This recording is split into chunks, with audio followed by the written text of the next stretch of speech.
everything in there because the limitations they have, and they wanted my social security number. I'm like, I don't. Yeah, no, I gotcha. I didn't need to do that for my whole website. All right, Why guys. do I need to give you that information? All right, we are live now. Usually it takes about people 5 minutes or so to get in here. Everybody, come on in, say hey, let us know what's up to the much anticipated interview of Mr. Makerman. A lot of people know Mr. Makerman. I know him just from chatting and everything. I don't generally go around and look and see how popular people are, but Mr. Makerman's got a nice following. He's got a lot of good people that really enjoy his work and really enjoy watching his videos and everything. So everybody come on in. Good to see y'all. We're just looking for some guests. We're going to get started up in about 5 minutes. Mike, Karen, how are you tonight? Good to see you. Come on in. Say hey. Let us know where you're from. Are you a maker or a wannabe maker? So, and Mr. Makerman, you are open. So anytime you want to talk, you are there. All right. How are you tonight? I'm doing well. How are you doing? Good. Doing okay. Doing okay. Excited to be talking. Excited to show some things. Excited about a lot of things I've learned about you lately. So I'm excited to kind of share. But we'll just I'm keep excited to actually have a face to face with you. Yeah, I know, right? So. It's funny how many creators don't show their face. Yeah, I'm typically one of them. So. Yeah. Yeah. Well, and the way I've been going into the lives lately, I can't let people in. Y'all come on in, guys. Say hey. Let me know what's going on. I'm like, oh, look, Mr. Makerman's here. Yep. So we're going to get this interview started up, guys. If you are a modeler or you're just a maker in general, I think you're really going to like this. Blizzard Us Snow. Come on in. Say hey. Let us know what you're up to. What have you got on your build plate? I think if you're anywhere in the makerspace, this is going to be a really good interview, a really good time, a place where you can learn. I met Mr. Makerman. I'm going to call him Mr. Maker. I can't decide. I need to shorten that somehow.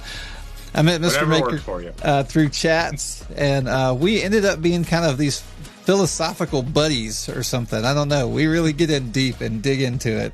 So it's been a lot of fun. Yeah, we got into the AI. Yeah. The AI kind of, I didn't know what AI was until I watched one of your lives. Right. And you went through all the AIs, and I got in and started asking questions, and you set me down a rabbit hole.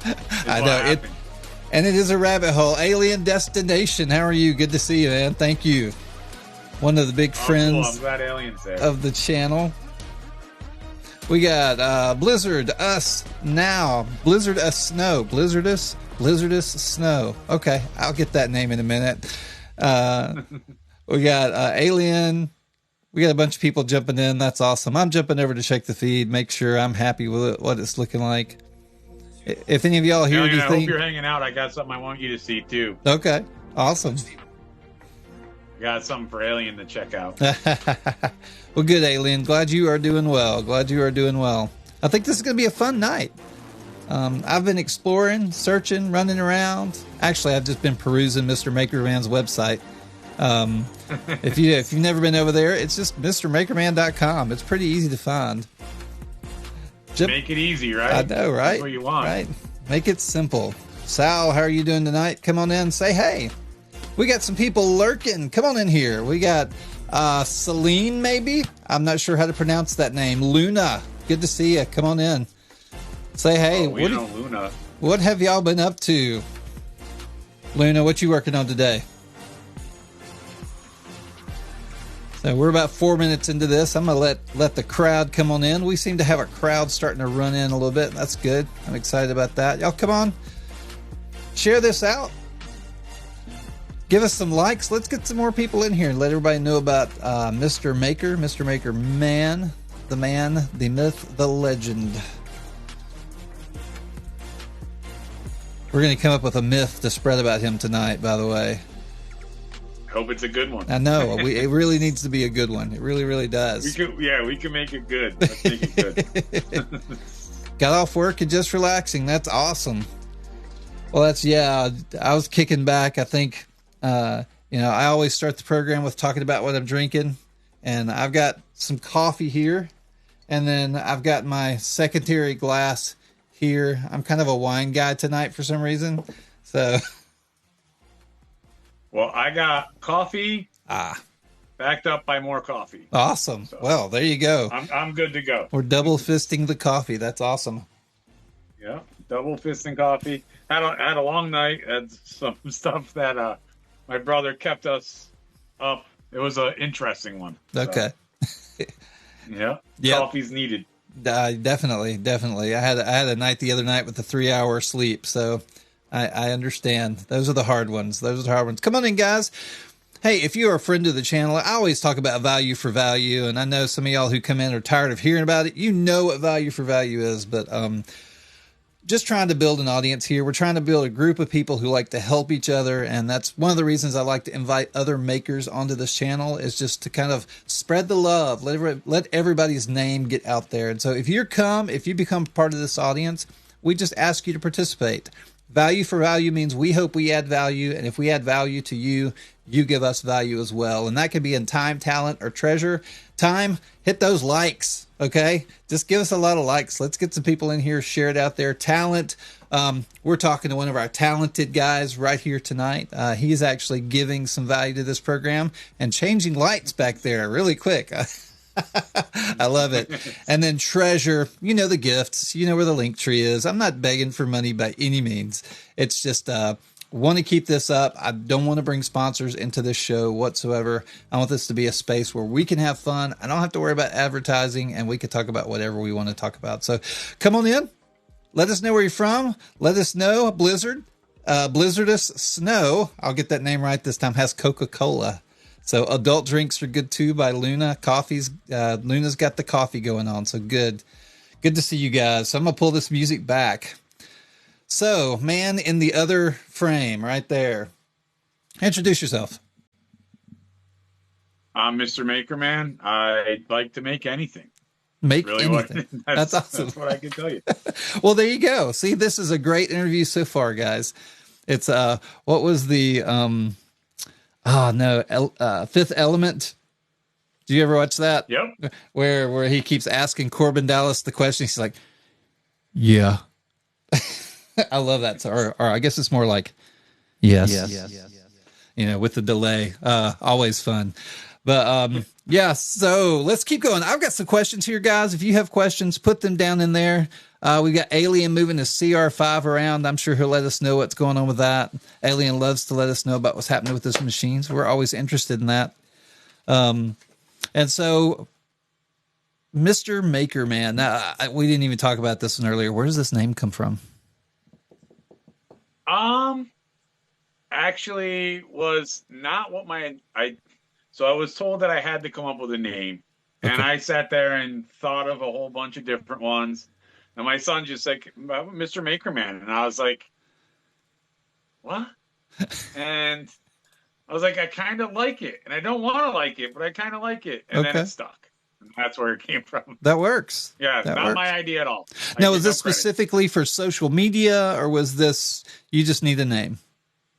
Yeah, just for like, it was when I was starting the website. So I wanted to come up with a domain name that matched everything to make it easy. I got you. And I couldn't figure out what made sense. You know what I'm saying? Because I don't just 3D print. I do CNC. I do embroidery, Cricut, woodworking. So it wasn't something that, you know, easy to put it all in one thing. And that one kind of fit. Okay. No, that totally makes sense. I like that. Integrity 3D Printing. How are you doing tonight? Thank you for coming in.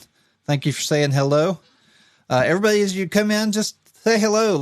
If you want to let us know where you're from, you can do that. Let us know if you're a maker. Let us know if you are not. We're here talking to MisterMakerMan. And I'll say that about every 5-10 minutes, just so all the new people know what the heck is going on, right? So we're talking about making space. So you were setting up the website and everything and the maker space. So when did you first consider yourself a maker? I know that's a hard question. That's tough. That's tough because like I said, I started with woodworking is really what started it. But okay. I don't really consider that. I think when I got my first 3D printer, actually, I think about 6 months after I got my first 3D printer, because my first 3D printer came with failed parts on it. I had to sit there and fight with it. I built some friends in the community, in the 3D printing community, to help me figure out why my printing wasn't working. And I think that's when I started to feel the community and talk with people and people helping and value for value, like you're talking about. And still friends with them today. That's So awesome. I think that's when that happened. That's what I would say. If Okay. I had to pick a Okay. time. That's awesome. That's a, and like we were saying earlier, you and I always like to get down into the philosophy of things, and that was one of the questions I wanted to kind of get into tonight with you. Before we get into the painting and all the other things that you're doing, is what is a maker? And chat room, y'all can jump in on this too. But where do we consider maker to begin? Like if I'm a knitter and I'm sitting in my living room knitting hats, which I do. Am I a maker? Do you? Wow. Yeah. So I love to knit. Grandma made sure I knew how to knit. And so this is one of my hats, but, where does that begin?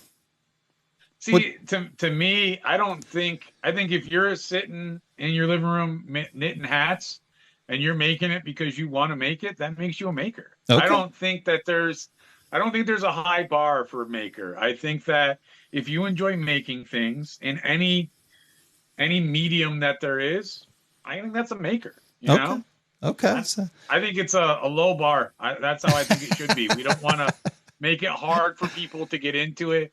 I started with woodworking, and then that led to looking into CNC machines, which led into I got a 3-in-1 CNC machine, which now I had a 3D printer. And next thing you know, I do less woodworking than I ever have. I got because now I'm doing more 3D printing and that's evolved. And so I think once you start making something, it's going to evolve most likely into more making. And I think you're a maker then. Okay. Hey guys, thank you. Integrity, Luna. Thank y'all so much for the gifts. I really appreciate that. Thank you for supporting this show and everything.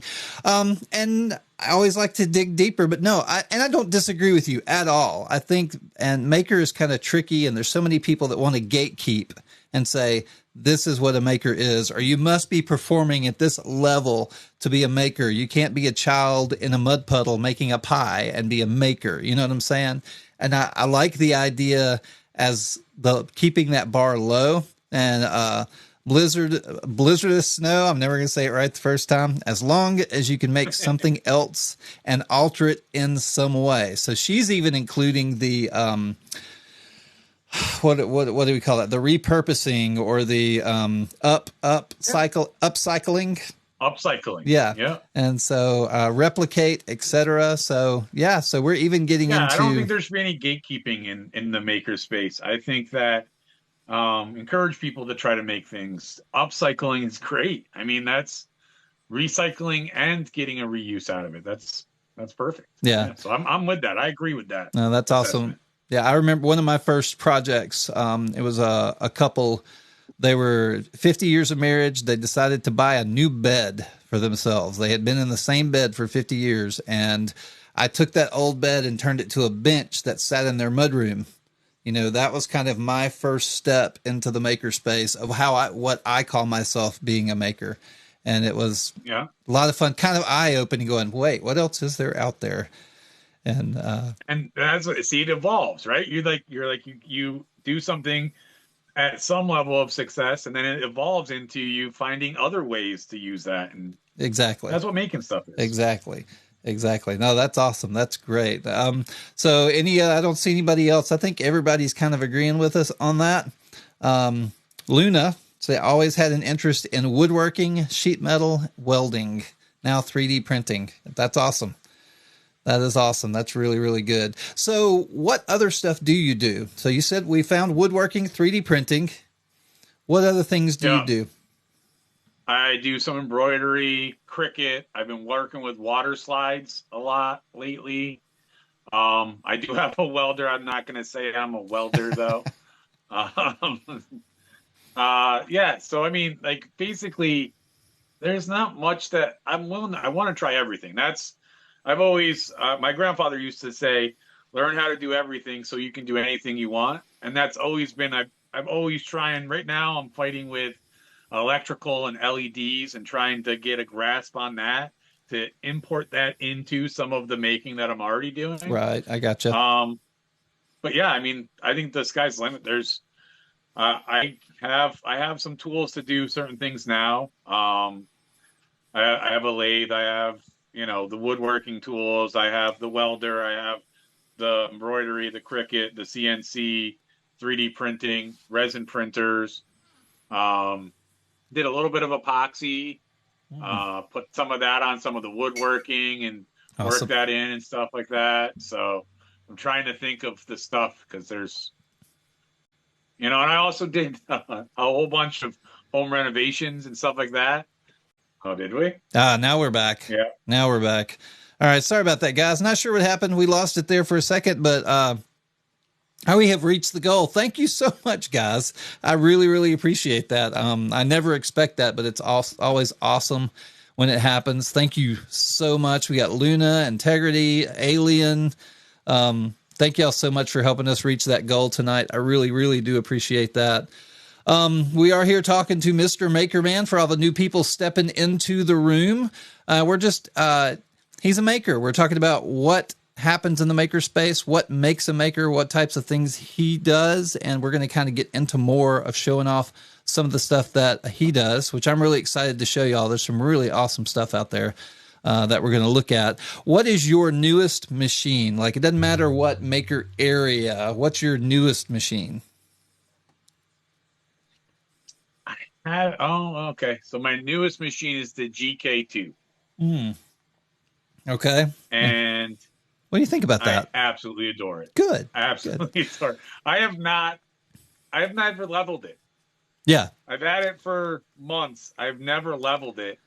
I literally took it out of the box, set it down, started printing, and haven't stopped printing on it since. That's awesome. Well, and that's one of the things that Uniformation is popular for. Their machines come pre-leveled, and they're supposed to be locked in. I have the GK1. I've had some issues with it, and I've got to replace the screen still, but it's been a very, very good machine. Got a Worsty, a wild-eyed Worsty. I never even knew that was out there. Thank you, Integrity. Sorry about that. You've never seen before. That's what it's all about. Okay, so that's awesome. So the GK2, so you're enjoying that. I'm excited about that. I've kind of been eyeing that one myself since I bought the Anycubic X6K. It's been a really good machine, and I'm definitely kind of trying to move that way. Now, next question on machines. What's your favorite machine? That's tough. I'm looking at a machine right now. Are they looking back at you? Yeah. I think it's watching me answer this question. So I have the X1 Carbon. I love that machine for FDM. I was a Kickstarter, so I took the jump early. Awesome. It has been an absolute beast, but I have to say my favorite machine is that GK2. Okay. I mean, the heater's built into it. You just hit print and come back and it's done. Like it's just so nice. I have an M3 Max that's next to it. Yeah. That thing fought me every single print. It was a complete nightmare. And since I've got the GK2, I've not had a misprint or a problem with it keeps the other printers in line is what it feels like. Right. No, I gotcha. That's cool. That's awesome. That one myself. Mario, thank you so much for sharing the live. Thank you. And then we've got Luna 3D Creations, who has a laser engraver still in the box. Luna, I understand. I think we all have projects. All along this shelf down here on the very bottom are boxes of uncompleted projects that I've started and are just kind of sitting there. There's a Voron 2.4 halfway together in my workspace. I'm with you. I understand. So I got to tell you, Luna, I got and so I realized I was wrong. My newest machine is this Elegoo laser engraver. I've used it once because it didn't come with any of the add-ons. I have no enclosure, So Yeah. I don't feel like I have the machine yet, but don't feel bad. I've used it once just to see that it worked, and that was it. Well, I've got the Sculpt Fun S30, and I take it out on my front porch on the concrete and set it down there and use it outside. And that's how I've Just pop it decided. out there and let it go. Yep, I just set it Did out you there. get goggles for the chickens? I do not have goggles for the chickens. I usually don't let them out because I know they'll be like, "Ooh, what's that?" And they'll poop all over it. Yeah, and, walk right over. Yeah, they will. And blind chickens walking into each other and stuff. Yeah. So sorry, that just came in my head. Oh no, I'm with you. Believe me, I've thought about the scenarios. I've tried blocking it, but then they jump up on the wall and they sit there and stare at it. So I just don't let them out on the days that I'm engraving. Smart. Yes, that's thinking ahead. I like it. Yeah, but no, the laser engraving has been fun. I've had a blast, and if y'all saw my last live, I'm almost done with my shelving that I lasered engraved some of the supports and stuff. So I'll be showing that a little bit soon. We've got space is a universal problem. I wish I could pin some of these. Yes, space is a universal problem for makers. Totally agree, 100%. Yep, Luna's got that one as well. So yeah, so that's awesome. We all have the same issues. That's what makes this such an awesome community. Is I think we all kind of live in that same space per se, like we're saying. Yep. So that's really cool. What space right? is a huge issue for me. Yeah, I think all of us. I've been very fortunate that, about 8 years ago, I moved out into the middle of nowhere on about 3 acres, and I've got an old barn that I'm going to try to start expanding into, but I've got to make sure it's not going to fall down on top of me before I do it. Yeah, before you put all the equipment in exactly, there. Exactly. Well, and my printers are not going out there. They are not going out there. So, what was your first printer? My first printer was a SnapMaker A350. Okay. Which was the 3-in-1 machine. Yeah. And I still have it. I still use it for some CNC purposes. I don't print on it anymore. But that thing gave me nightmares. I gotcha. Okay. I have never messed with the Snap Makers. I tried to stay away from some of those stock type machines, but I've heard some really good stuff about them. I don't think they're bad. I think that they're slow. I think that they, honestly, in my assessment, I think they're a little bit too high priced. Yeah, I think I gotcha. And that's just my personal assessment. Like I did a lot of research before I went that way, and the 3-in-1 is what drew me in. And a lot of times I regretted that decision, not because the machine was bad, but because the work from changing it from one to the other, that's a feat every time. You have to take out 30 screws and then the head, and you don't have, if you're in a tight space, it's not a fun project. So you're like, all right, so before I switch, is there any other thing I want to print before I go to, and you start negotiating with yourself, and you're not doing what you want to make. And yeah. Yeah, no, I agree. I understand that. I do. Luna, I would suggest before looking at the X Tool, and the X Tools are great machines, not sliding it. I have the Sculpt Fun S30 30-watt laser, and it's like $500. If it's not $500 anymore, let me know. I can give you a link because I have geekbuying.com. You should go check it out over there, and it's a pretty decent laser. And then we got Integrity 3D printing waiting for an Anycubic Cobra 2 Max. I love my Cobra Max. I've heard really good things about the 2. I'm waiting to see what is actually happening with them because it takes a little while for Anycubic to kind of get their firmware up where it needs to be after they release a product. So I would say definitely be patient with it once you get it. Well, what's the build plate on the Cobra Max 2? The 2, isn't that 500 by 500 by 500, something like that? Whereas the Cobra one I have is 420, 500. And so, yeah. Oh, speaking of a big one. Speaking of, now we're into big prints. So we've seen this, right? Yeah. All right. So here's our original skull from 250. You saw that? My 325 one had a failure. But that's okay. I learned some stuff about it, and I learned, I really need to put a brim on it because it actually started catching this. Part of it released from the build plate and leaned out just enough to hit the gantry, and it pulled it off the plate. But look at the size difference. Hold on, there we are. So that's just up to the top of the eyes. I think that's one of the hardest things to adjust to when you're 3D printing is the scale, right? What did you say?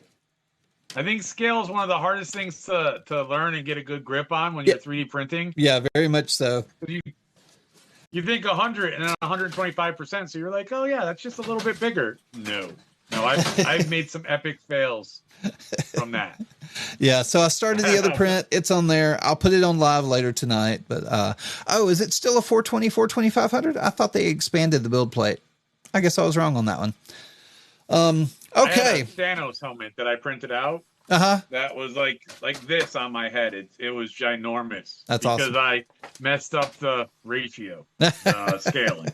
That's awesome. Thank you guys for the gifts. Thank you so much. Gosh, wow, this is awesome.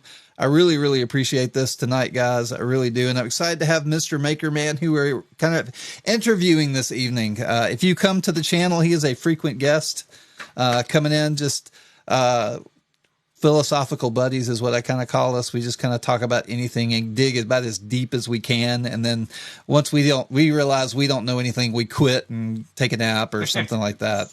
Then we do research and come back and revisit it. That's exactly. Exactly.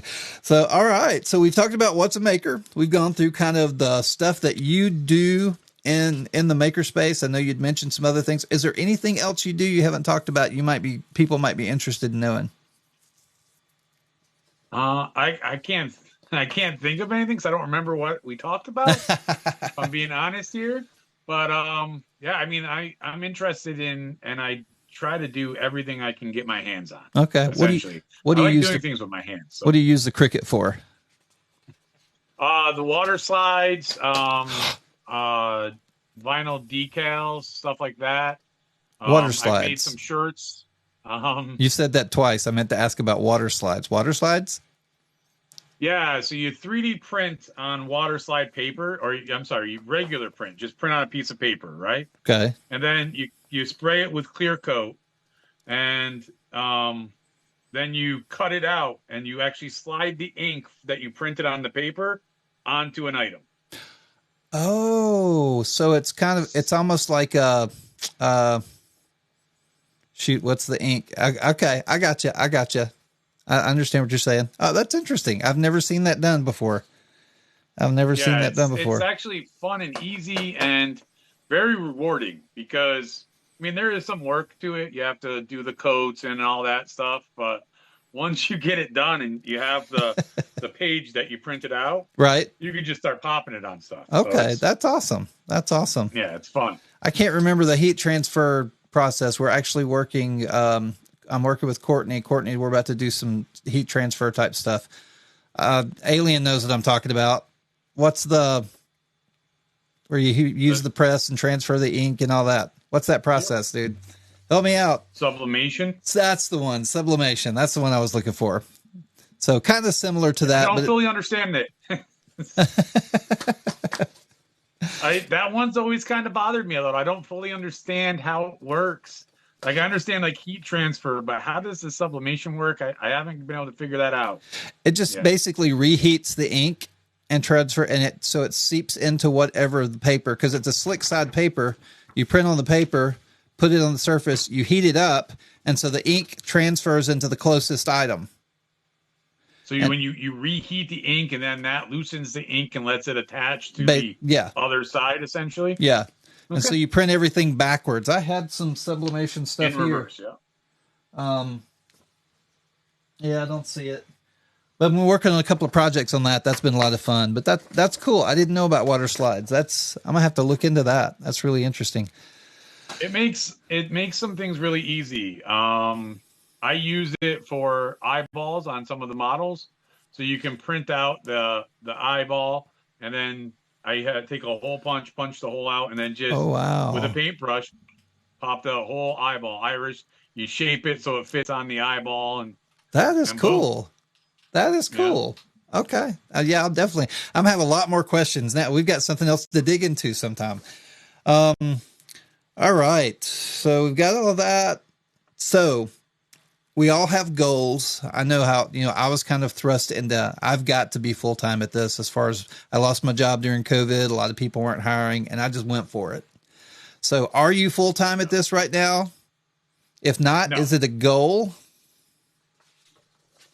Yes. Yeah, okay. That is the goal. But I'm cautiously approaching that as a goal because I love doing what I'm doing, and I don't want it to feel like a job.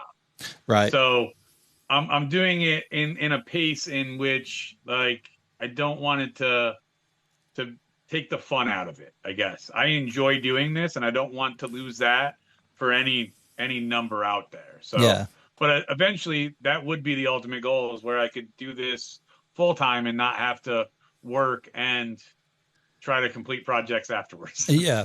Yeah. No, and I get that. And that's probably been, my biggest struggle is, I love it. I love the stuff that I do. I do a lot of product photography for people in the 3D printing space. I do a lot of 3D printing, try to be a creator online. And after a while, and we've all been there, you just give up one day and you sleep for about 24 hours and then you start the process over again. And it can just push.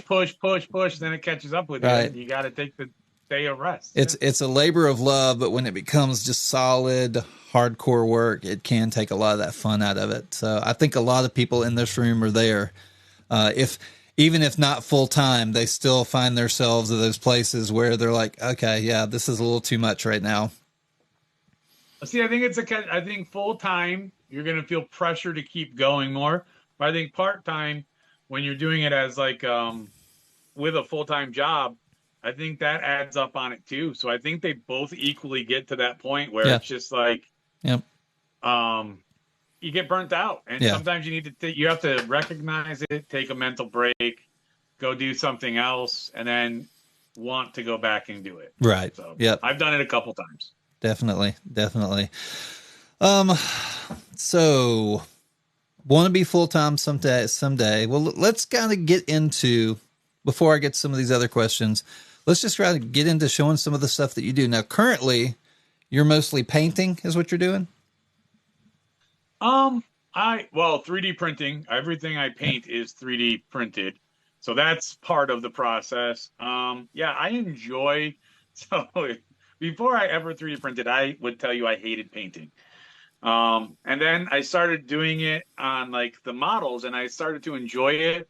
And I did not realize how in depth it was. And this you might enjoy too. I didn't realize how the perspective, or how the eye, how you can manipulate someone's eye to see what you want them to see. And that's when you start getting into like the more detailed painting and manipulating it so that way they see this and making focal points. And I never realized how in depth painting was. I gotcha. Until I found myself immersed in it. Okay. So you're not a slap chop guy. You like really no, I love slap chop. No, nothing against slap chop at all. No. I have never slap chopped an entire model. Okay. But I will use that as like, and some people are like, oh yeah, I don't dry brush. That's an easy, I use dry brushing, slap chop, layering, blending, wet blending. Whatever it takes to get to the desired effect, it's all a tool in your tool belt. That's how I see it. So totally 100% agree. That's awesome. That is awesome. Yeah. All right, Luna, take a vacation from your problems. Yes, I agree. We all need to take vacations from our problems. The problem is when you get home, they're waiting for you. Yes. And they've had a rest too. Help the problems. They've had a rest as well. Well, let's get into this then. And I'm going to pop up, I think the first thing I have here, and let's kind of talk about these models as we go through them. Resin printed, FDM, kind of the process. It's gonna be a challenge. All right. I know, right? Kind of the process you went through it. Let's just kind of see. And so I'm going to drop this over. Let's see if we can see it. And there we go. Ha! I kill me. Oh, I I got to make sure you can see these, don't I? You can't see it, so give me one I sec. got it. I got it. Uh, That is Alf. That is one of my earlier paintings. Okay. I was so very proud of the bread on that one. It looks good. It does. I like that. That was one of my earlier ones. When that's another thing in this process. When you go back and look at the stuff that you started at, you're like, oh my God, what was I seeing then? You know what I'm Yeah. saying? So Yeah. it's but this is one of the early ones. This is one of the first ones I was actually proud of. Um, and I remember Alf as a kid, so that Yeah. one that hits home to me right Yeah. there. And that's a cat in there. No cats were harmed during the making of this. Um, Good answer. that I believe is resin. Okay. Um, and I believe that was one of the first ones that I hollowed out as well. Oh, So okay. that one didn't have a bunch of resin. Okay. Awesome. Awesome. It should be on your screen now. Yeah, I see it. Next. That's a commission. That was the first commission I ever got. That's Morpheus. It's the god of dreams. Yes. Um, the person that I worked with was the customer was absolutely amazing. Helped. So all the colors in that you see, that was her vision, and I had to try to make it come to life. And she was just so much fun to work with. I had that was the first time. I didn't think I ever wanted to do commission. Uh-huh. And then the first person who asked me to do it, I was like, all right, I'll try it. And it was one of the best experiences I ever had. Okay, that's so, awesome. Well, and if you're out there, you're the best. Cool. Well, and that brings the question. So just two questions for you. So one, do you design the models, or do you work with other people, or do you buy them somewhere? What do you do? I buy my models in many different places, but mostly through Patreons. My personal favorite Patreon's Wicked. Okay. The detail for painting, it makes the painting easier when you have that detail. You don't have to try to make the detail appear that way. So, but I use Patreon, I use Colts, I use any way really. Like if I see a model that I want to paint, I will find my goal is always to find the creator of the model though. Okay. So you have to be cautious of that, because a lot of times you think you have that. I've asked people questions and like, did you make this model? And if the answer isn't yes, and then I'm going to try to find the original creator of that model. So that's a big thing for me. But yeah, I got into a little bit of modeling.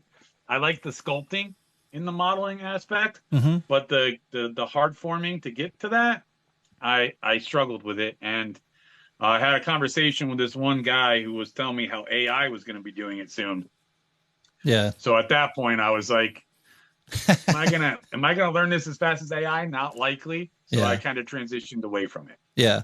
Well, and I think even with AI coming into it, knowing a little bit helps, because AI, especially now, is not going to be perfect. So you're going to have to go in and tweak and play and AI. Just so you know, the AI seems like it'll be perfect for me. So if it does the hard form, and then I can go in there and make it what I want. Yeah. That is, you know what there I'm you saying? Go. So, okay. No, that makes sense. That makes sense. So Luna's asking what kind of paint you use. Yes, the answer is yes. Okay. Inks, awesome. oils, but mostly acrylic. Okay. Mostly acrylic. I have more Army Painter paints than anything else, but I don't know that Army Painter is the best of the paints. Okay. I like Vallejo. I like Games Workshop. Yes, the answer, I like all paint. They all have different uses. Okay. And I think that's the fun part for me, is figuring out when the right time to use which ones. Right. So. Right. Now, hey guys, thank y'all for the gifts. They've still been coming in. Thank you so much. And the likes, I'm really excited about that. I appreciate it. And for all the new people coming in, we are interviewing Mr. Makerman, just talking about what he does. And he truly is a maker man, and we call him Mr. So come on in, ask your questions. So what kind of paint do you, so now you're brushing, airbrushing? Yes. Again. Yep. Okay. I don't like airbrush. I'm not good at airbrushing yet. I use it for some soft blending in certain areas. But for the most part, most of my paints are brush. Okay. Okay. But I do have airbrush, and I will use it if I see fit, if I see that it'll help. Okay. Awesome. Awesome. Awesome. All right. So jumping back into these, the next one coming over. All right. So that is Athena. Okay. Goddess of War. That is an STL Flix model. Okay. So that's who modeled that. That was a fun one. That one had a lot of metallics. It had a lot of different ones. That's another one of the earlier models. Hopefully, the way he's going in order here, hopefully you can see some progression there. And I think that's the most fun part about painting is when you step back and look at the old ones and see how much you progress from that. It's kind of fun. Yeah. No, I agree. I agree. Okay. All right. Next. That was resin, by the way. Resin. Okay. How about this one? That's a collection right there. Okay. So the big Mario, that's Wicked. The little, what is it called? Stardew on the left there, the little star figure. I actually made that one myself. That was me. That was me playing with modeling. Okay. The Bowser right below him, that's an FDM Bowser. Oh wow. I believe. I gotcha. And that is Hex 3D who made that. And then I think the Mario next to that's Hex 3D. And then so it's a combination of a lot of the Patreons that I'm part of. Okay. Everyone got into the Mario thing, and I love Mario. I grew up on Mario. Yeah, so. I know. So how many times could you circle through the Mario game without getting tired of circling through the Mario? Honestly, I was never good at it. I just like dying on it a lot. I gotcha. I beat it like 3 or 4 times, I think, but not like consecutively. Yeah. Yeah. Okay. Okay. Yeah, Luna, saw some of that. STL Flix is always an interesting place. I think they kind of got off to a rough start. We won't go into that. Don't want to besmirch anybody on here. But it seems to be a really interesting place for models. I noticed a lot of other creators getting into it, but there's so many other creators out there as well. I think STL Flix actually has a compound where all their designers sit now and they all just model all day and create things.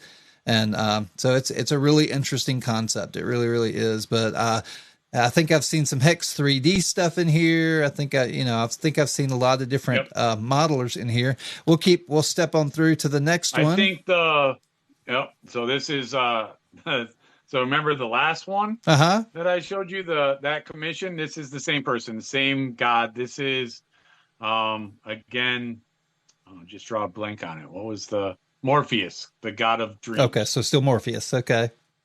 Yep. That one was it was a challenge. That's all resin. Okay. Solid resin.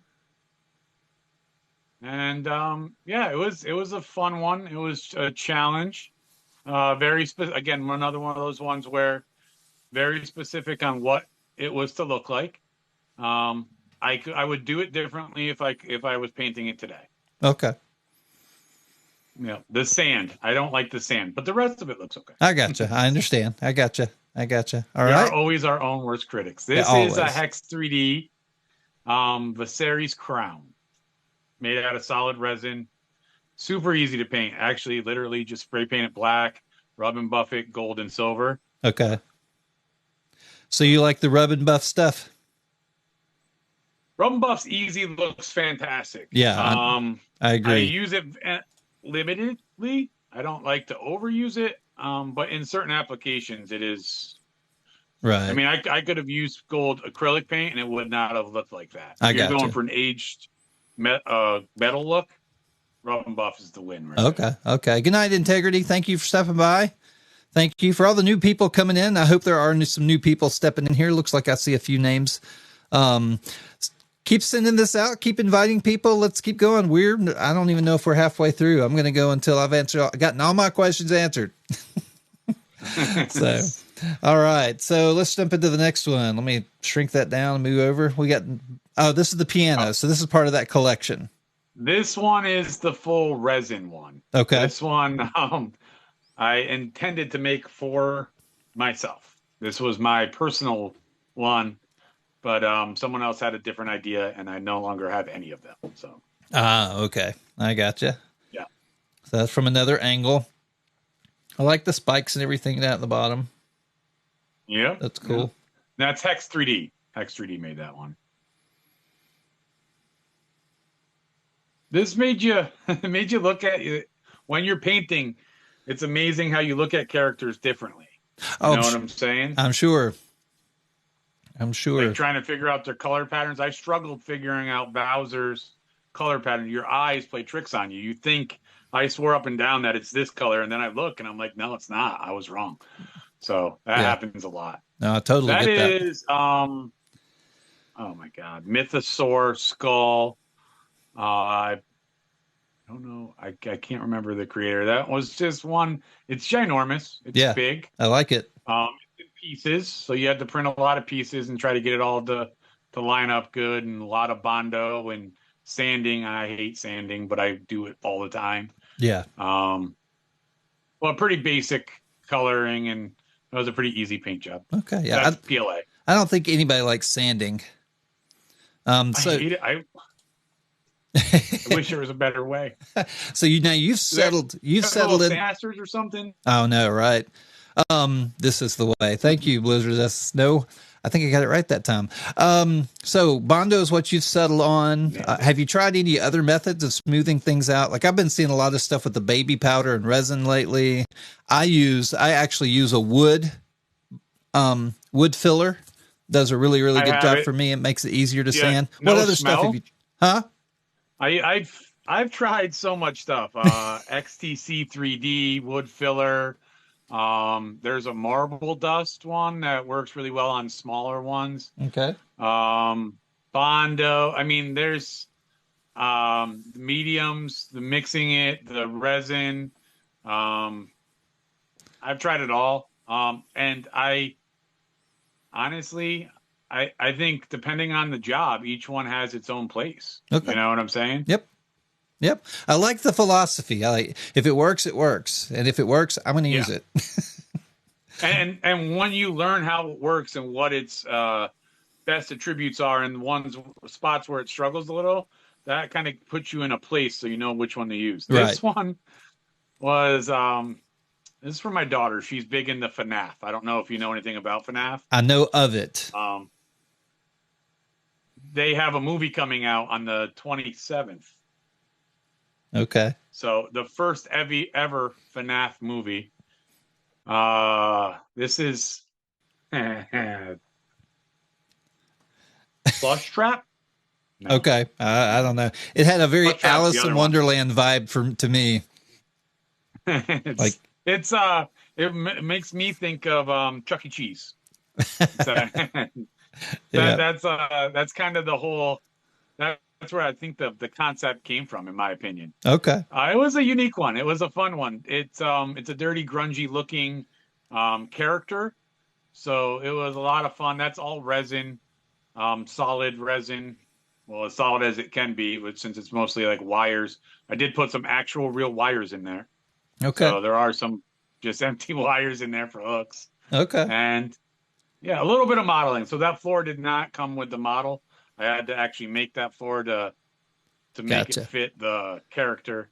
So Okay. A little bit of touching in there. Okay. Awesome.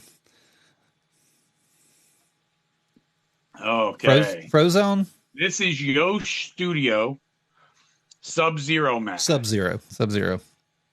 Yep. Solid resin. Fun paint job. If you zoom in on that, I was trying to get an ice look. I don't know if that's exactly how it turned out, but that was a fun one to paint. That one was a challenge trying to blend. That was 95% airbrush on that one. Oh, okay. So it was a fun challenge. Okay. Yeah. All right. That was a fun one. More FNAF characters. Same thing. Made the floor. Those ones, all the stars, all those stripes, those are all hand painted. It was a challenge. Okay. It's very frustrating to try to make that look right. But yeah, that's more FNAF. Okay. So now, so have you looked at trying to do any of these with your X1, like multicolor printing them? So I have an X1. I'm not a big fan of multicolor printing. Okay. Not so there's a lot of waste, but mostly it's like you take a 4-hour print that I can paint in, say if I give it another 3 hours, but if I put it on the printer in multicolor, one of those models, that would take probably like 40 hours. Yeah. You know what I'm saying? Yeah, no, I know what you're saying. I know what you're saying. So, all right, so here's, I think this is probably our last character.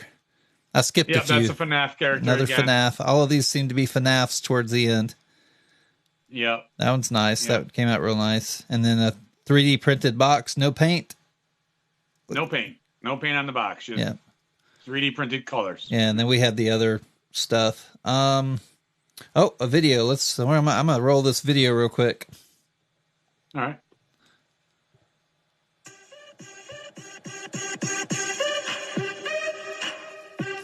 Now, this is just something, I assume this is a TikTok or social media you posted? Yeah, it's a social media post, yeah. Okay. I'm going to jump through some of them just so people can see some of the other models. I think that's all the photos I have. I'm going to double check. Do you play video games at all?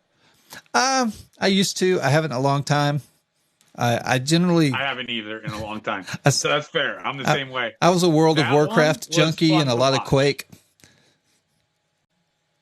That one's fun to watch. That one's kind of like Quake, but it was weird. It was a comedy. The gun and the knife there, like the weapons actually talk to you. Oh, okay. And it was funny. They pick on you throughout the entire game. So right. I was laughing the whole time through that. This is an earlier print. I have saltwater fish tanks. Okay. So I have a lot of cool looking fish, and that's a mandarin fish. Not the best paint job. I think it looks I was really still learning in that. I really like it, and I assume it's FDM. No, that's a resin. That's resin. That was probably my first resin print, I think. Okay. One of the first resin ones. Yeah. No, I think that one looks good. I like it. Yeah, I actually pooled the paint. I didn't know about I was still learning about changing the flow of the paint to get nice without having the brush strokes in there. Right. So that's when that's how I was learning that. I was learning that process there. So it was very heavy painted. I got you. I was there was one of the TikToks that I wanted to show real quick. I think. Love that sword. That's right behind me over here.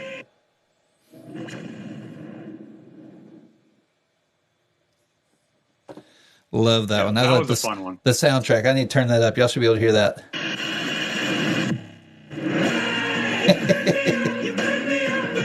Now, actually, that was one of the videos that caught my eye when I was looking at your stuff. But that's cool. That's awesome. Was there anything else you sent me that you wanted to make sure people saw? I covered pretty much everything. Thing Hand. Thing Hand. Yeah, let's do that one. Yeah. That was a fun one. That was skin tone's hard, man. Painting skin tone. It's more than you think. That's got yellow, blue, red, just to get that blood looking in the hand. Mm-hmm. And it's a hard thing to do right. So that's one of the biggest challenges I've had. Yeah. Is skin tone. No, that's awesome. That's awesome. Which is crazy because when I went into it, I thought it was like you just picked the right color and put it on there. I know it's the like that's one of the things I'm learning right now because I'm doing a couple of models that I'm trying to paint. I'm gonna give you back so you can see me again.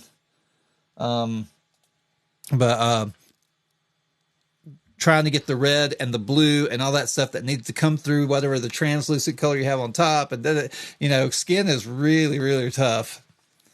It really, really is. And it's funny how little the first time I did it, I was like, why does that look so bad? Like I used the right color. Why Right. does it look so bad? Exactly.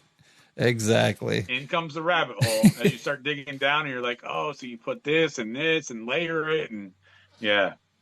So what's the one project, like your favorite project that you've done? What's I, Uh, I know that's always a hard that's, question, and everybody always asks those, but I think it's a decent question. Do you have anything close that you can show off?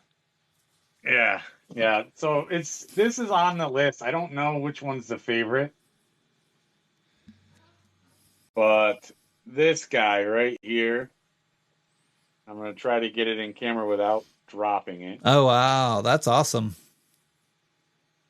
Like one of the biggest Wow. prints. This is FDM and resin combination. Um, I played Mortal Kombat as a kid. I was a big Sub-Zero fan, so that's why Wicked had a Sub-Zero and a Scorpion one where Scorpion's winning, one where Sub-Zero's winning. So I had to do the Sub-Zero one, obviously. Got a lot of people who didn't like that I did the Sub-Zero one.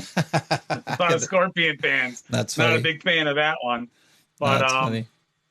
I think that's the one, though the Punisher one that I just did over here, and the Harley Quinn and the Angelina Jolie, the skin tone on the Angelina Jolie. I was proud of that one. So, but Okay. I think that's one of the biggest, most complex. That thing is in, I want to say like 18 different pieces. The I base can on that imagine. alone is 9 pieces. I can 7, 9, imagine. something And like I'm sure now, did you do that all in resin or did you mix? that. Okay. Mix. It's a combination. So there's Yeah. FDM or resin, FDM parts here and there. It's all. I had all my printers all running out at one time. I got it done and printed in like 3 days. Okay. So Okay. That's not bad. yeah. That's not bad at all. Well, thank you guys. Hey, look, thank you for the gifts. Thank you for the follows. We're not ending yet. I just wanted to, I haven't stopped and done my little intro to say, all you new people come in, identify yourself. Let us know who you are. Let us know where you're from, what you like to do. We've had a really good night. This has been a great interview. We're interviewing MisterMakerMan, one of the up and coming TikTokers in the makerspace, and just having a good time. And one of the things I like to ask creators, I worked in IT for a while. I was an audio engineer for a long time, and I've noticed something in the world of the makerspace and people who are very technical, who really get into that type of stuff, that there's some type of musical background somewhere, whether they play an instrument, sing, do audio. Do you have anything like that in your background? Yeah, I had some musical instruments. I was it wasn't long lasted. I did get kicked out of band. I did play the drums a lot. And it's something that I enjoy doing. Um, yeah, I mean, not a big singer. I don't have a singing voice. Kind of tone deaf, couldn't sing. I gotcha. If I tried, I wouldn't do that to you. Don't worry. But I love music though. I'm a big music fan. Okay. Seen a lot. I've seen probably 30, 40 concerts live. Okay. Really big into it, but yeah, I was short-lived in the instrumental part of it. Okay. So, Kicked out of band. I've known yeah. people who did a lot of things on buses, but never got kicked out of the band. That's a pretty tough thing to get kicked out of. Yeah, it wasn't that hard actually. I'm not saying they were good decisions, and I'm not saying they were wrong to kick me out. I think that was the right move. Well, I'm definitely not going to dig into that anymore. Yeah, I'm not saying they were wrong. Let's put that. No, I got you. No, that's awesome. That's awesome. So, yeah, let's kind of end on a little philosophical kind of thing, just stuff that we kind of talk about. We always like talking about the future and things to come. And, is there any technology, is there anything that you're seeing out there that, one, you might want to buy and move into that, or that you think is going to start entering the maker space in a big way? That's an interesting question. I am wide open to something that pops up. My biggest interest right now is, and because you're the one that turned me on to it, and we've talked about it in depth multiple times, is the AI Hmm. and how you use that to make um, the making easier, how you can implement that in there. But I don't know if anything is, I mean, I guess the only thing that's really big that's been moving into the maker space is the multi color printing. Okay. And I struggle with it because it just seems wasteful and time consuming. Right. Right. Um, Well, you so I don't see me jumping into that, but I think the AI, I'm interested in seeing where that goes, how that goes, what that runs into. Um, and because you're the one that got me looking at it yeah. and got me into it and made me have to redo everything Yeah. because you Well, showed me how to use it. and it's always, I'm always looking for tools, and Yes. um and I think we all are. And so when it comes to that, and you look at AI, while there's some fearful things about AI as far as trying to take over certain things, and people who don't necessarily have the talents that we're talking about being able to jump up in quality of production much faster without having to train and really get into it. But I think as tools and things that we want to use, maybe to help our, like you were saying, getting that initial part of a model done, and then you being able to come in and tweak it and push it and do, get some of the Yep. molding and stuff done, helps you get to a product a little bit faster, and cuts down on that time. And so there's a lot of different ways that we can use different tools. You got somebody saying Bluetooth filament. They'll probably call it wireless filament or nano something filament. Who knows? Because there are some things they're doing with graphite right now that are really interesting. If you don't follow graphite, you should. They have actually figured out how to use graphite to create chips on meat or on anything. So they can actually embed graphite or burn graphite into any surface and create a chip out of it. But they can also make self-assembling graphite, which is really, really interesting. Ooh, that's kind of And interesting. I know. And so, That's interesting and a little bit on the scary side. If I'm I gonna be know, right? honest I with know. you. Well, and I As mean, you're saying that to me, I'm like, wait, what did you yeah, just say? there's always, people always find things out of innovation, and they might be pushed too far. When they're looking for a solution Yeah. for a problem, they always end up going another direction. But that's just kind of the world that we live in. But somebody's going to make something for waste. So as far as the Is waste, Alien still in here? I think Alien's in here. He may have had to step out for a bit. Yeah, he's here. As far as the multicolor printing, now, if you look at people like Mihai Designs, he's developing a multi-tool head. He's got a thing that he's developing that has 10 plus. He's building it to where you can stack tool heads and swap them out and use them for different things. So you end up with less color changing. I think, Yep. was it Which will cut down the Snapmaker? time and waste. Snapmaker just came out with a head that swaps out filaments, or actually has four hot ends in it, and all four filaments are there, and so it just moves to print each filament as it needs it. So you're not having to have all the purging and everything. You may have to have a little purge, but you're not going to have as much waste. Hold on one second, I'm going to grab a machine I've been playing with. This is the Cetus 2, and the Cetus 2 actually has two filaments that run. Let me move my mic out of the way. I'm going to yell so y'all can hear me. But the Cetus 2 has two Bowden tubes right there that go into, so there's two extruders, but one hot end. And it'll swap them out within 5 millimeters, it'll swap colors. And That's quick. So it's been really interesting to play with, and been playing with ways of embedding the purge tower into the print itself. Yep. So that your Purging infill into the support and yeah, stuff. Yeah, exactly. And so that's been really interesting. That's the thing. As technology improves, if you look at from where I started to a year later, the Bamboo Labs, the jumps that technology is making is monumental. Yeah. Monumental. Yeah. No, I totally agree. That was crazy. You went from Enders to a Bamboo Lab. Like, it's just, It's insane how fast it's upgrading. Right. Um, which makes me cautious of jumping in on stuff. Because do I wait? Do I wait 2 months and is there a new one that fixed all the problems the first one Yeah. had? Well, that's that bell Or curve do they I always not talk want to about. wait? Yeah. That's Yeah. that. That's that bell curve they always talk about. You have the 10% that are early adopters, the 20% Oh, that are on the front end, and then when you hit about 40%, it really becomes a big thing. And I think 3D printing is getting close to the top of that bell curve. Ooh, uh-oh. Uh-oh. Alien? Alien, you see Are you that? seeing this, Alien?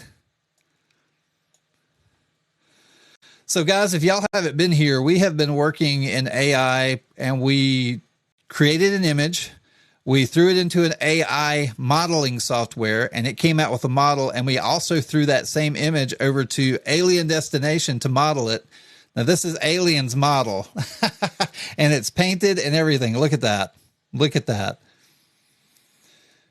And so we're in the process of trying to get those painted or get them printed out and everything and look at them.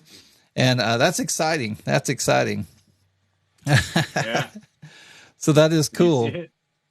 That looks really good. So now show us the bird, the painted bird again, and give us kind of an idea of some of the stuff you did just to paint it. This one I probably spent about an hour and a half painting it. It was a small one. This is FDM. Okay. So this one over here, this is solid resin. So Okay. it's Ooh, I'm sure it's heavy. about a half a bottle of resin in that one. It's heavy. And this was made on the bamboo. Okay. And so it's not quite as detailed. You can see some layer lines here and there. There is zero sanding. I Okay. basically removed the supports, primed it, and then painted it. I did some dry brushing on like the beak, rub and buff on the glasses. I don't know if you can see it. Yeah. The slides on the eyes. Okay. The eyes are a And it little was a pretty blown quick out. paint job. Yeah. No, that's awesome.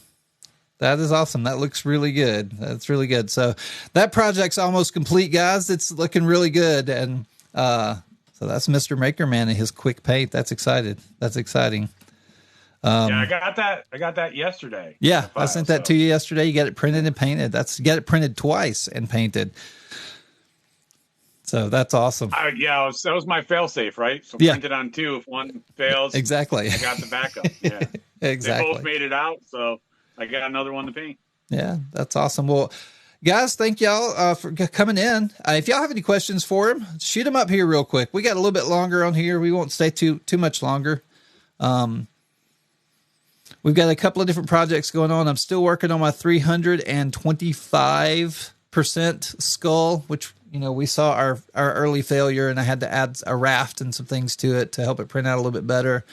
We've got our AI chicken. That project's getting pretty close to a close here. We're going to get everything printed and get two models together and kind of compare and have a vote and see what happens. I think so far Alien is definitely winning on the everybody prefers. I didn't realize.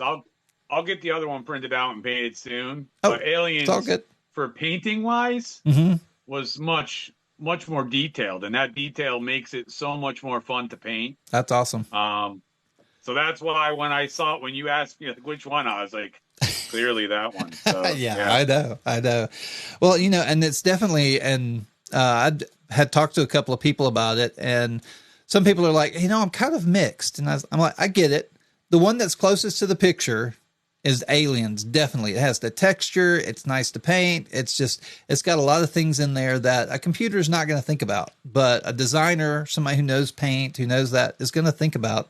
And that's some of the stuff why I don't think we have to worry too much about AI, especially right now, you know. But then the other bird, while it is not quite, the texture and everything's not quite right and everything, it feels very commercial though. It could make a good squeezy toy. It could make, there's some other things about it that are interesting, but for our end goals and our purposes, what we were going for, Alien definitely hands down wins on that one. Yeah. It's just a and better. I think that even as a squeezy toy, you still have to go in and do some editing to Yes. it. I think you need to thicken up the legs and the wings. Oh yeah. So I think there's some work to be done on the AI side. Yeah. Oh, Totally agree I with don't that. want to talk bad about it, but there's some work that needs to be done there. Yeah.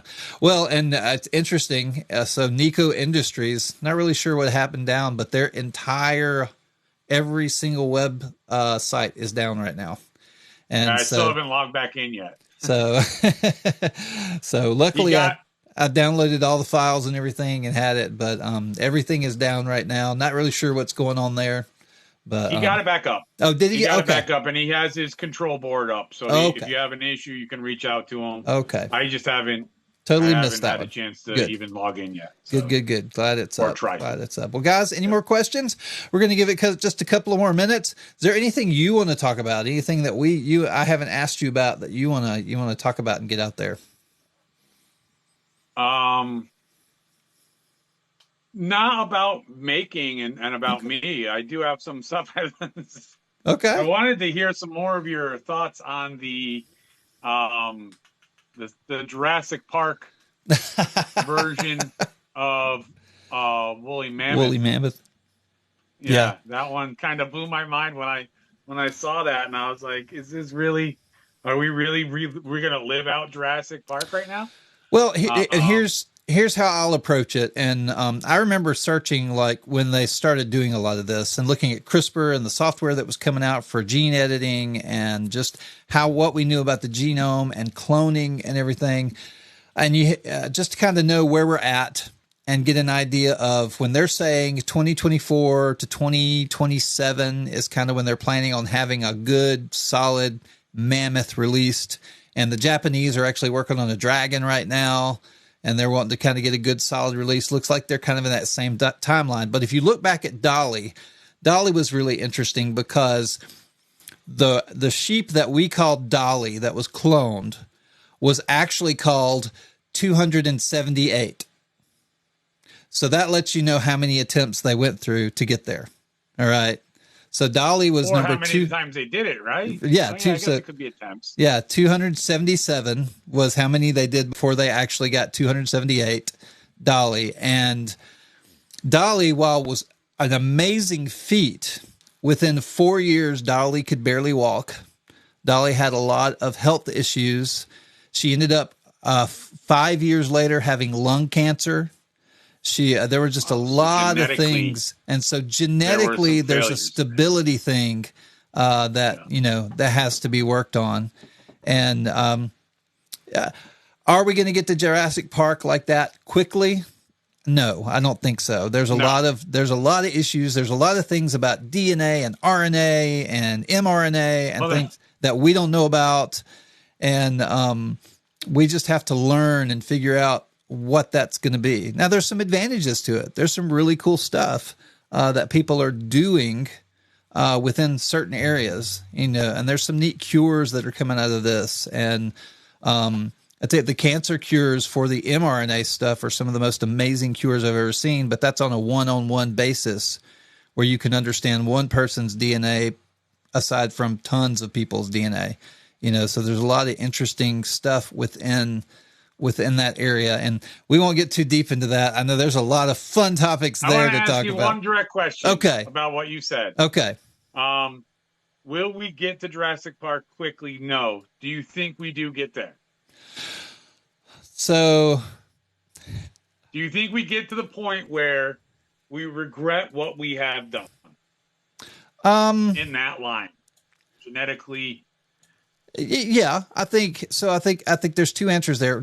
Will we get there where we regret? I think anybody close to the project, seeing what the things they generate out of that project have to go through for us to get a viable product, those people are going to regret what they're doing.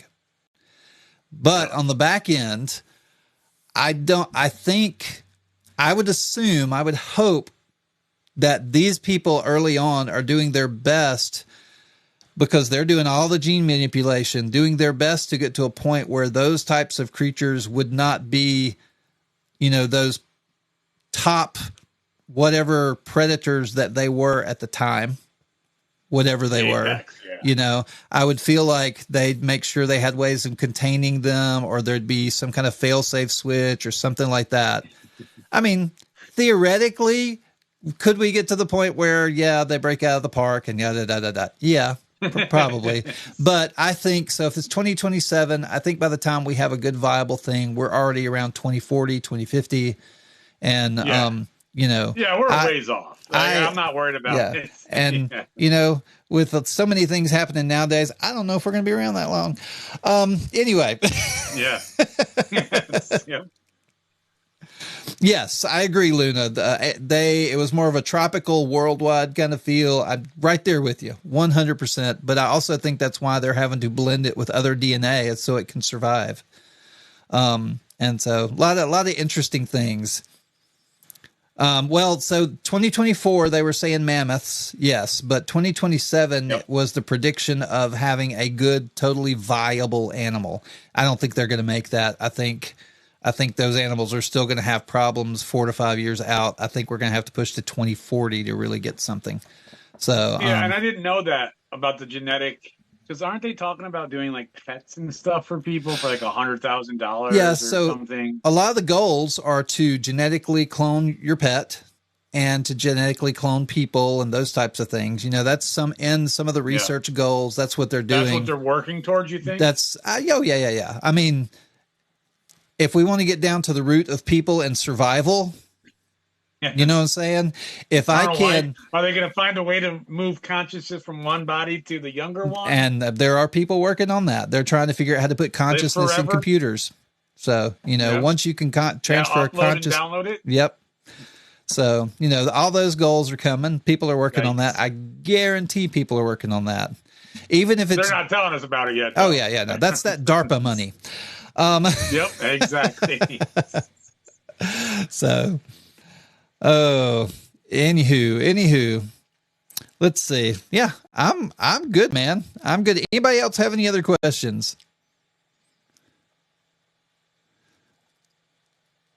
I'm gonna wait just a second. Guys, just thank y'all so much tonight. Thank you for the gifts. Thank you for everything that you did. Thank you for being here and being a part of it. Like I always say, and I've said it 3 times during the show, I'll say it again. This is a value for value type deal. I want to give value to y'all. I want to bring in people who can give value to y'all. And I hope that as we all just become makers together, we can provide value for each other. So to keep this going, I'm trying not to get sponsors. I don't want to be tied down to anything. I want this to be a community that supports itself. So if you find value in what we do here and the talks that we have and in the discussions, I ask for your support in time, talent, or treasure. Time, hit those likes. Just keep those likes going. Share this out. Come and spend time in the show and ask questions and everything. That means a lot to me as well. Just as much it does to the people who lend their talent, like Mr. MakerMan here today, lending his talent to the show just to kind of share his expertise and let people know things that are going on. You might be a graphic designer and think what I have right here on the screen looks horrible and you want to help me with it. I'm in on that too. I'm always looking for people who want to add to what is going on here. And I really appreciate that. And then so time, talent, and then treasure. Y'all know the treasure, and I'm not begging. You know where the gifts are. You know where the link tree is. That's just all part of the process of what we as makers and creators have to do to keep ourselves going when we're doing this full time. And I appreciate anything that you do. And we're going to keep going. We're going to keep doing some interviews. We're going to keep talking philosophy, and we're going to do all of that. All right. You need lots of help. Ha ha ha. Yes, always. All right. Well, look, guys, Mr. MakerMan, if you don't follow him, follow him. He's at Mr. MakerMan everywhere, I believe. And I think if you go to his website, you can probably find everywhere that he is and find a way to follow him. And I think basically Mr. MakerMan anywhere, you should find me. Yeah, MisterMakerMan.com will show you where his gallery is, where the things he's selling. Heck, if you need somebody to paint something or do something for you, he's got a shop right there. He's got a way to do some consignments. Even if it's not painting, if there's something you want made in any facet or anything, reach out. I'll try to figure out a way to make it happen. Yeah, awesome. That's what I like doing. I like the challenge. Awesome. Well, thank Luna. Good night. You have a great night. And I'm probably going to turn up the music here. We're going to check out, and I'll get my 325% print back up online and live for everybody to kind of watch where it is. And just thank y'all everybody tonight. Thank you so much. And we will catch y'all. Oh, two things. Thursday night, 8 p.m. Eastern. We'll be doing this again. Am I saying that right? No, this is Thursday. So next Tuesday is the next time we'll be back. 8 p.m. Eastern, Tuesdays and Thursdays. This Sunday, I will be on Sliced with Filament Stories, Courtney from Filament Stories. And we're going to be talking about filament organization. We're going to be talking about IRF and some of the things we saw there, showing some of the interviews with people that we had. And it's just going to be a really fun hour-long show. That's over on the other, can we say YT on the YT? Y'all can come catch us there. And, yeah. Y'all have a great week. Have a great weekend, meet guys. At one of those IRFs, huh? Yeah. Aren't they changing the name of it? They are changing the name. It's going to be called 3D Printtopia. So, Printopia. Yeah, 3D Printtopia. So everybody have a great night. It has been awesome. I have really enjoyed this. And y'all can hear the music coming up, so you know what time it is. Mr. MakerMan, hang out there. I'm going to stop this, and we'll talk a little bit more once we get off. Yep. Everybody have a great night.